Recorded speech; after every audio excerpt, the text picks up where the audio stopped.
Bagi siapa saja seorang muslim yang ingin berusaha menjadikan Islamnya benar-benar sempurna, maka dia harus berusaha untuk mewujudkannya, dan salah satunya adalah haji. Podcast Bincang-Bincang Haji dan Umroh bersama Mabit Media. Bismillah, Assalamualaikum warahmatullahi wabarakatuh. Alhamdulillah, wassalatu wassalamu ala rasulullah ba'd. Bertemu kita di program Bincang-Bincang Haji dan Umroh. Pada program ini kita akan membahas atau berbicara kepada narasumber mengenai kait haji dan umroh, dan alhamdulillah hari ini kita sudah kedatangan guru kita, Ustadz Nurdiansyah Abu Wais Hafizahullah Ta'ala. Assalamualaikum Ustadz. Waalaikumsalam warahmatullahi wabarakatuh. Apa kabar Ustadz? Alhamdulillah khair, sehat. Alhamdulillah. Nah, seperti yang kita ketahui bahwa bulan-bulan ini kita sudah memasuki musim haji ya Ustadz ya? Iya, musim haji. Musim haji ya. Nah, sebenarnya kenapa orang berbondong-bondong untuk melaksanakan ibadah haji, dan bahkan di Indonesia antriannya bisa sampai bertahun-tahun gitu Ustaz. Kenapa ya Ustaz? Atau mungkin ada keutamaan yang spesial gitu di ibadah haji ini dibandingkan ibadah-ibadah yang lain, sehingga kaum muslimin itu berlomba-lomba, atau bahkan mungkin haji itu sebagai impian tertingginya gitu Ustaz, yang seluruh kaum muslimin tentunya bertujuan atau ingin melaksanakan ibadah haji gitu Ustaz. Apa sih keutamaan dari ibadah haji itu sendiri Ustaz? Iya. Bismillah, alhamdulillah, salatu wassalamu ala rasulillah. Haji adalah merupakan sebuah amalan yang sangat dirindukan oleh setiap muslim dimanapun dia berada di dunia ini. Hingga kalau kita lihat, ya saking rindunya dan menganggap bahwasanya ibadah haji adalah merupakan ibadah yang besar, ibadah yang agung, sampai orang rela untuk menabung bertahun-tahun, bahkan puluhan tahun. Begitu juga ketika ada yang berhasil sampai mengerjakan haji di sana, sampai ada yang sujud syukur gitu kan, dan setelah selesai keinginan itu ingin kembali ke sana itu pasti akan ada. Tentunya sesuatu yang mendatangkan kerinduan yang besar, kemudian juga menjadikan berpayah-payah, bersusah-susah untuk mewujudkannya, tentunya ini ada dorongan. Dan dorongan itu adalah keutamaan haji. Keutamaan haji banyak keutamaannya ya. Di antaranya adalah haji itu adalah merupakan salah satu rukun Islam, dan rukun Islam yang kelima, sebagaimana setiap kaum muslimin insyaallah paham ini, di mana Allah Subhanahu wa taala mengatakan walillahi 'alan nasi hijjul baiti man istata'a ilaihi sabila. Mengerjakan haji adalah merupakan kewajiban manusia terhadap Allah bagi siapapun yang mampu untuk berangkat ke Baitullah. Begitu juga Nabi sallallahu alaihi wasallam mengatakan tentang bahwasannya haji adalah merupakan salah satu di antara pondasi dan rukun Islam, ketika Nabi katakan bunyal Islamu ala khamsin, syahadati an la ilaha illallah wa anna Muhammadar Rasulullah wa iqamis salah wa itaiz zakah wa hajjil baiti wa shaumi Ramadan. Islam itu dibangun di atas 5 rukun. Yang pertama adalah 2 kalimat syahadat, ya syahadatain, kemudian mendirikan salat, kemudian menunaikan zakat, dan kemudian haji, lalu puasa bulan Ramadan. Nah, bagi siapa saja seorang muslim yang ingin berusaha menjadikan Islamnya benar-benar sempurna, maka dia harus berusaha untuk mewujudkannya, dan salah satunya adalah haji. Ya, salah satunya adalah haji. Semakin tinggi usahanya untuk menyempurnakan keislamannya, maka akan semakin tinggi keimanannya, dan akan juga semakin tinggi derajat yang akan didapatkan dalam surga. Begitu. Itu keutamaan pertama, dia adalah merupakan salah satu di antara rukun Islam. Kemudian keutamaan yang kedua, haji adalah merupakan sebab seorang masuk ke dalam surga, karena janjinya surga. ketika Nabi SAW katakan al-umratu ilal umrati kafaratun lima bainahuma wal hajjul mabruru laisa lahu jazaa'un illa al-jannah. Antara umroh dengan satu umroh dengan umroh yang lain terdapat di antara keduanya penggugur atau penghapus dosa-dosa. Menghapus dosa-dosa. Dan haji yang mabrur tidak ada balasan yang setimpal bagi haji mabrur melainkan adalah surga. Nah, di dalam hadis ini Nabi SAW sampai membedakan antara balasan yang didapat bagi orang yang umroh dengan haji.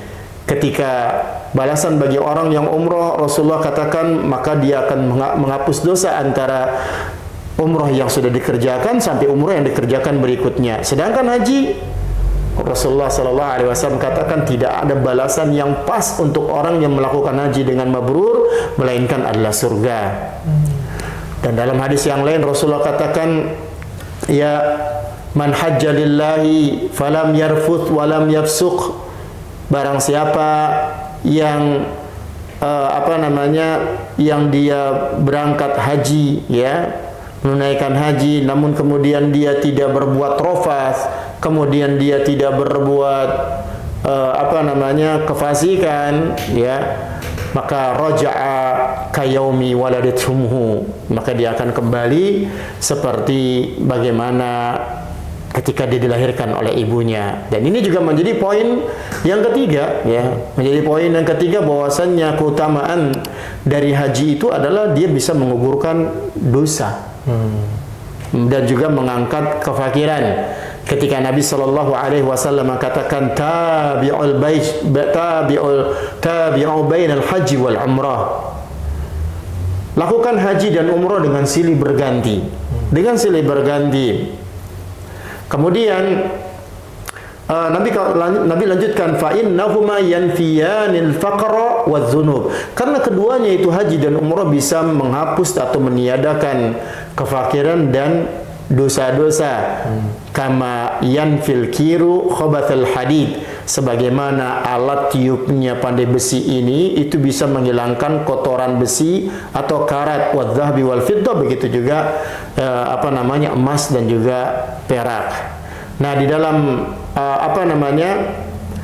di dalam keutamaan haji yang ketiga ini, ya, dan juga hadis yang juga sebelumnya telah saya sebutkan tadi menandakan bahwasanya haji itu keutamanya bukan sekedar untuk perkara akhirat saja. Kalau perkara akhirat kan dia dihapuskan dosa sampai dia seperti orang yang baru lahir dari perut ibunya, kan begitu. Tetapi keutamaan haji juga dia berkaitan juga dengan dunia, yaitu dihilangkan kefakiran.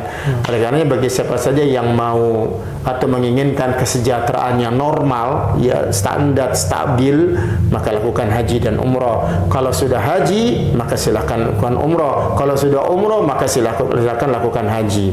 Kemudian keutamaan yang keempat, ya, keutamaan yang keempat, bahwasanya haji bagi wanita itu adalah jihadnya wanita. Jihadnya wanita. Ketika Ummul Mukminin Ibunda Aisyah radhiyallahu anha mengatakan nara al-jihada afdalul amali, ya Rasulullah, kami para wanita melihat bahwasanya jihad itu adalah amalan yang terbaik, amalan yang terbaik. Afala nujahid, apakah kami tidak berjihad? Rasulullah katakan la, tidak. Ini menandakan bahwasanya wanita tidak ada kewajiban berjihad. Kemudian Nabi katakan setelahnya, lakunna afdalal jihadi, yaitu al-hajjul mabrur. Bagi kalian adalah jihad yang terbaik, yaitu apa? Haji mabrur. Ya, haji yang mabrur. Jadi bagi wanita itu haji yang mabrur adalah merupakan jihad bagi mereka. Kenapa dikatakan jihad bagi wanita? Karena memang dari dahulu bagi wanita kalau dia haji berat, memang berat sekali. Kalau dulu mungkin beratnya bagi wanita itu karena safar yang begitu jauh. Ya, safar yang begitu jauh membutuhkan waktu yang lama. Tapi kalau sekarang kan sudah ada pesawat, gitu. Sudah ada pesawat, kemudian ada alat transportasi yang lebih cepat dari dahulu. Mungkin kalau dari sisi ini sudah tidak ada atau katakan berkuranglah, akan tetapi tetap kesulitan bagi wanita itu ada. Apa itu? Berdesak-desakannya saat ini haji, perdorong-dorongnya ya, dan banyak lain sebagainya. Tak memandang apakah hajinya itu reguler ataukah hajinya itu adalah haji yang plus ya, haji yang mahal bayarannya. Nah, kemudian yang kelima ya. Yang kelima. Nah, kemudian yang kelima, yang kelima itu haji bagi kaum lelaki, dia adalah amalan terbaik setelah jihad. Suatu ketika Nabi SAW ditanya tentang ya afdalul amal. Kemudian Nabi jawab yang pertama adalah beriman kepada Allah dan Rasulnya. Kemudian yang kedua adalah jihad di jalan Allah. Kemudian yang ketiga adalah merupakan haji mabrur.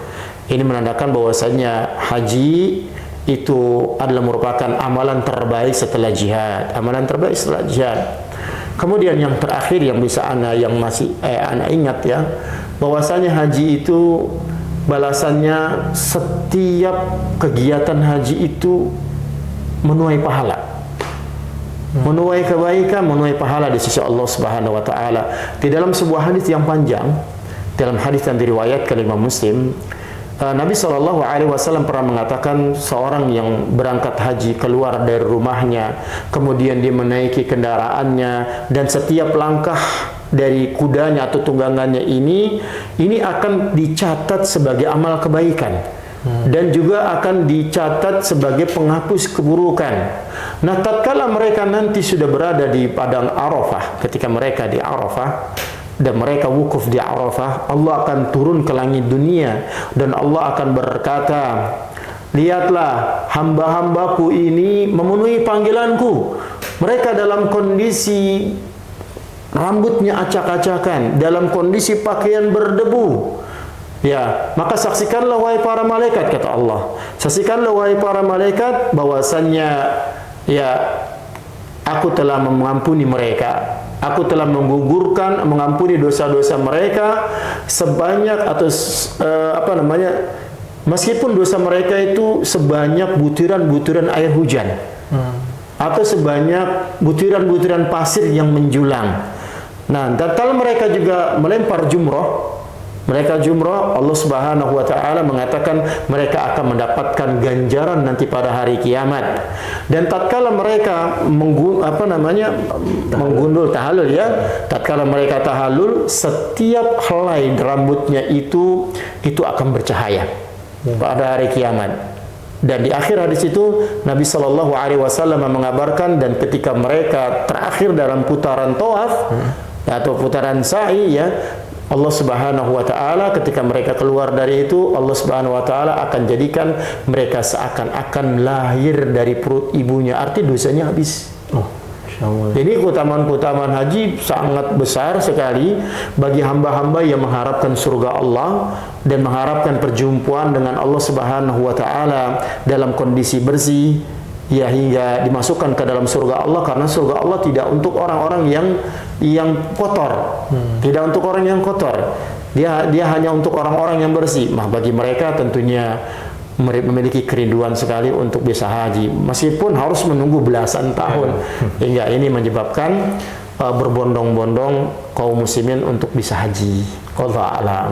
Jadi itulah alasan kenapa haji itu seluruh kaum muslimin jadikan cita-cita tertinggi gitu ya. Iya, betul. Karena keutamaan-keutamaan yang sangat besar ya yang Allah kasih ya Ustaz ya. Tapi gini Ustaz, tadi kan salah satu keutamaan haji itu menggugurkan dosa gitu ya Ustaz. Iya.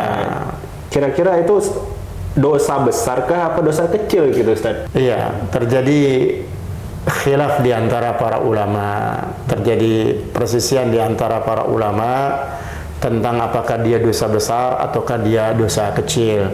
Memang jumhur ulama mengatakan bahwasanya dia adalah dosa kecil saja. Kenapa? Karena berdasarkan dengan firman Allah dan sabda Nabi sallallahu alaihi wasallam yang terdapat di dalamnya lafaz idzajtanabal kabair, apabila dia ia menjauhi dosa-dosa besar. Artinya di dalam wahyu Allah tersebut, baik dalam Al-Quran maupun hadis Nabi Sallallahu Alaihi Wasallam, ini menceritakan bahwasanya amalan-amalan itu bisa menggugurkan dosa-dosa, tapi selama dia meninggalkan dosa-dosa besar. Sama meninggalkan dosa-dosa besar. Ini menjadi pegangan jumhur yang mengatakan bahwasanya kalau dosa besar dia harus dengan tobat. Tidak hanya sebatas sekedar amal saja bisa menggugurkan. Namun wallahu taala alam bisawab, saya lebih condong kepada pendapat seperti yang diungkapkan oleh Syekh Muhammad bin Shalih Al-Utsaimin rahimahullah, yang mengatakan bahwasannya dia sesuai dengan tekstual hadis tersebut, yaitu bahwa kita sebutkan tadi bahwa orang yang telah haji yang kemudian dia tinggalkan perbuatan rafas atau perkataan rafat dan dia meninggalkan kefasikan, maka dia akan kembali, kata ketika selesai maka dia akan kembali seperti dilahirkan oleh ibunya. Berarti menandakan kalau bersih kan gitu kan. Di dalam agama Islam ini kan beginilah berbeda antara agama Islam dengan ini. Kalau dalam agama Islam seorang anak yang lahir dalam kondisi fitrah, dalam kondisi bersih. Tapi kalau dalam agama Nasrani, seorang yang terlahir itu dalam kondisi berlumuran dengan dosa-dosa. Karena nenek moyangnya berbuat dosa, maka dia dalam kumuran dosa-dosa. Saya condong kepada pendapat yang mengatakan secara tekstual, ya, karena ganjaran itu kan hak Allah. Itu permanen hak Allah Subhanahu wa taala. Jadi terserah Allah menginginkan amalan apa yang akan menggugurkan seluruh dosa, maupun dia kecil ataupun besar, ya. Apalagi ada satu hadis yang diriwayatkan dari Imam Muslim tentang Abdullah bin Amr bin As. Jadi Abdullah bin Amr bin As dengan hadis ini cukup panjang. Dia menceritakan bahwasannya dahulu sebelum masuk Islam dia benci sekali dengan Rasulullah. Kemudian amalan yang paling ingin sekali dia lakukan adalah membunuh Rasulullah. Sampai seperti itu. Sehingga pada ketika dia mendapatkan hidayah Allah Subhanahu wa taala, dia mendatangi Nabi sallallahu alaihi wasallam, kemudian meminta tangan Nabi untuk dibaiat, ya. Tangan Nabi untuk dibaiat, kemudian dia tidak langsung baiat. Artinya dia mau baiat itu dalam artian dia pengen mengucapkan 2 kalimat syahadat, ya. Tetapi dia tidak langsung memegang, tidak menyambut tangan Nabi. Tapi dia mengatakan, ketika Nabi bilang, kenapa engkau tidak langsung tidak menyambut tanganmu? Dia katakan, aku memiliki syarat. Apa syaratnya? Kalau aku masuk Islam, maka seluruh dosa-dosaku diampuni. Nah, ketika Nabi Shallallahu Alaihi Wasallam mengatakan, bukankah engkau mengetahui bahwasanya Islam itu menggugurkan seluruh dosa? Bukankah juga jihad menghapus seluruh dosa? Bukankah juga haji menghapus seluruh dosa? Fima ma'anu seperti itu. Maknanya seperti itu. Jadi Nabi Shallallahu Alaihi Wasallam menggandengkan haji, ya, imbalannya seperti jihad, imbalannya seperti masuk Islam. Dan ketika seseorang masuk Islam, ini habis dosa-dosanya yang telah lalu. Ya, dosa-dosa yang telah lalu, berarti dia putih kembali. Maka begitu juga dengan haji. Maka dengan landasan itu, dengan dasar itu, ana lebih memilih pendapat yang mengatakan bahwasanya untuk haji itu bisa menghapusi dosa besar juga, bukan hanya dosa kecil. Tapi walaupun kita memegang pendapat yang mengatakan hanya dosa kecil saja, maka harus diberitahu dan diedukasi para jamaah yang mau berangkat haji agar bertobat kepada Allah Subhanahu wa taala dengan taubat dari seluruh keburukan-keburukannya. Sehingga nanti ketika berangkat hajinya mabrur, ya, berarti semua sudah selesai. Dia seperti, ya, keluar dari perut ibunya. Wallahu a'lam bishawab. Luar biasa ya Ustaz ya, ganjaran haji yang mabrur itu Ustaz ya. Iya. Makanya mungkin sebagian orang ada yang Allah lebihkan rezekinya, pengen haji itu setiap tahun mungkin Ustaz ya. Iya, betul. Tapi kan karena ya kita di Indonesia kan ada antrian dan lain-lain. Ada yang berpendapat janganlah haji tiap tahun atau janganlah berkali-kali hajinya. Nanti ya di masyarakat Ustaz ya. Ada yang mengatakan kalau haji berkali-kali itu haji setan gitu Ustaz. Itu gimana Ustaz?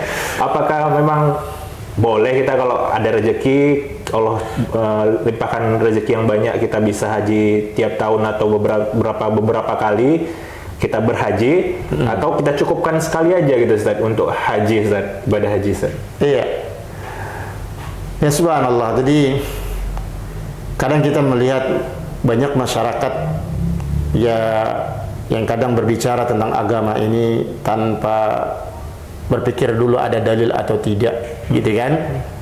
Padahal bukti kita mencintai Allah adalah mengikuti Rasul, dan bukti kita mengikuti Rasul adalah selalu berpikir kalau ingin melakukan sesuatu itu ada dalilnya atau tidak. Itu sampai Sufyan Ats-Tsauri mengatakan, jika seandainya engkau bisa tidak menggaruk kepalamu kecuali dengan dalil, maka lakukanlah. Kan begitu, sampai sebegitu. Baik, tentang masalah ini ya, tentang masalah ini. Kalau kita kembali menyebut hadis di antara keutamaan yang kita sebutkan tadi ya, ada tabi'u bainal haji wal umrah. Lakukanlah haji dan umrah dengan silih berganti, ya, dengan silih berganti. Karena keduanya itu bisa meniadakan, keduanya dapat meniadakan kefakiran dan dapat meniadakan dosa-dosa. Nah, dari sini sebenarnya juga ini merupakan bagian dari dalil bahwasanya kita boleh melakukan dengan berulang-ulang. Apalagi kalau kita melihat contoh dari para salaf terdahulu. Ya, di antara para salaf terdahulu, dari para ulama-ulama terdahulu itu ya melakukan haji dan umrah dengan berkali-kali. Ketika Allah mudahkan mereka melakukannya, mereka haji dengan umrah dengan berkali-kali. Oleh karenanya terdapat ijma bahwasanya sepakat para ulama bolehnya berulang-ulang haji dan umrah, apalagi umrah ya, apalagi secara khusus umrah. Hanya saja para ulama itu berbeda pendapat. Kalau dengan umrah, berbeda pendapat adalah tentang jarak antara satu umrah yang dilakukan dengan umrah yang berikutnya.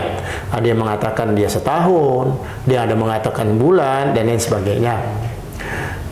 Kalau melihat kepada kabar Nabi Shallallahu Alaihi Wasallam tentang karakter manusia secara umum, manusia itu ya selalu berbuat dosa. Kullu bani Adam khata'un wa khairul khata'ina tawwabun. Setiap anak Adam pasti atau banyak berbuat salah, karena dengan kata khata, dan sebaik-baik orang yang banyak berbuat salah itu adalah yang banyak bertaubat. Mengakui bahwasannya banyak berbuat salah dan mengakui bahwasannya cara untuk bisa menggugurkan dosa-dosa dari kesalahannya itu adalah dengan melakukan amal-amal soleh. Dengan melakukan amal soleh. Nah, di antara yang menggugurkannya adalah haji. Gitu ya. Apalagi menggugurkan haji, apalagi kita tadi sudah bersinggung seperti keluar dari perut ibunya. Begitu kan kalau udah haji. Oh, masya Allah ya. Dari perkara ini maka tidaklah mengapa seseorang untuk berhaji berulang-ulang selama dia sudah melakukan kewajiban-kewajiban yang lain. Contoh, dia kan punya uang nih, dia punya harta, kemampuannya kan juga dilihat paling besar itu dari harta. Dengan hartanya dia sudah menyantuni anak-anak yatim, dengan hartanya dia sudah berzakat, dengan hartanya dia sudah bersedekah, dia sudah menafkahi orang tuanya atau orang-orang yang menjadi di bawah tanggungannya. Artinya dia nggak pelit, gitu. Dengan hartanya dia sudah tidak pelit. Nah, kalau ada kelebihan hartanya lagi, dia ingin haji, maka tidak mengapa, tidak dilarang. Masa kita mau larang orang mau untuk berbuat kebaikan, apalagi ini untuk akhiratnya, sedangkan dia sudah melakukan yang lain-lain. Berbeda kalau orangnya pelit. Nah, orang yang pelit, orang tuanya misalkan ditelantarkan, tidak diberikan nafkah, begitu juga anak tanggungannya, anak dan istrinya, dia pelit, dia juga tidak mengeluarkan zakat hartanya, maka yang seperti ini ya kita katakan jangan melakukan haji ya untuk berulang-ulang atau yang sekian kali, kecuali engkau sudah melakukan kewajiban yang memang diwajibkan ya, karena haji kan kewajibannya cuma sekali. Ya kan sekali, ya, yang lain nanti jadinya haji sunnah. Nah, sedangkan bayar zakat itu bisa jadi punya harta tiap tahun dia kan, karena ada haul dan kewajiban itu. Allah a'lam bishawab. Jadi nggak masalah. Nggak masalah ya, Ustaz. Apalagi sekarang ya kan, kalau kita haji reguler mungkin kita harus ikut antrian ya, Ustaz ya. Betul. Tapi dengan adanya travel haji dan umroh yang ada di khususnya di negara kita ini, dimudahkan insya Allah kalau ikut program-program seperti Haji Furoda atau Haji Iya. khusus gitu ya Ustaz ya. Iya. Mungkin tadi kan kita udah dengar Ustaz keutamaan-keutamaan terkait ibadah haji gitu ya Ustaz. Iya. Yang Masya Allah sangat luar biasa keutamaannya. Dan sebentar lagi kan kita memasukin atau mendekati puncaknya ibadah haji nih Ustaz. Iya. Untuk kaum muslimin yang sedang melaksanakan, dan mungkin sebagai penutup nih Ustaz. Adakah nasihat atau kalimat motivasi untuk penonton dari Mabit Media supaya Allah mudahkan untuk kita semua bisa berhaji gitu Ustaz? Iya. Kaum muslimin wal muslimat yang dimudahkan oleh Allah untuk berangkat haji pada tahun ini, hal yang paling terpenting itu adalah ikhlas. Ya, jadikan perjalanan haji ini adalah perjalanan yang hanya mengharapkan ridha Allah Subhanahu wa taala. Kemudian tinggalkan perkara-perkara yang bisa merusak ya haji nanti di sana. Artinya jangan buat target dari sini nanti yang dilakukan begini dan begitu, tetapi ternyata target yang ditentukan itu adalah merupakan yang bisa merusak, yang merusak ibadah di sana. Tapi kalau targetnya target-target yang bentuknya adalah hal-hal yang baik gitu ya, maka Masya Allah ya, semoga Allah saja mudahkan untuk bisa mencapainya. Lalu yang kedua, ya dengan ikhlas tersebut insya Allah nanti akan menuai kesabaran, karena di sana butuh sabar. Butuh sabar, maka dari mulai ketika belum berangkat di Indonesia ini ya sudah siap untuk merasakan kesulitan di sana. Nah, sehingga tidak ada keluh kesah, apalagi sampai terjadi perdebatan-perdebatan. Ya, perdebatan-perdebatan yang itu perlu dihindari. Dan perbanyak berdoa kepada Allah Subhanahu wa taala untuk Allah mudahkan ya haji yang dilakukan kali ini, dan semoga menjadi haji yang mabrur. Semoga Allah mudahkan lagi untuk bisa berangkat lagi di tahun-tahun yang akan datang. Allah a'lam bishawab. Masya Allah. Jazakallah khair Ustaz atas ilmunya yang udah menyampaikan keutamaan-keutamaan terkait haji pada hari ini. Dan sebagai penutup, semoga yang melihat video ini Allah mudahkan untuk bisa segera melaksanakan ibadah haji dan umroh ke Mekah dan Madinah. Assalamualaikum warahmatullahi wabarakatuh. Waalaikumsalam warahmatullahi wabarakatuh.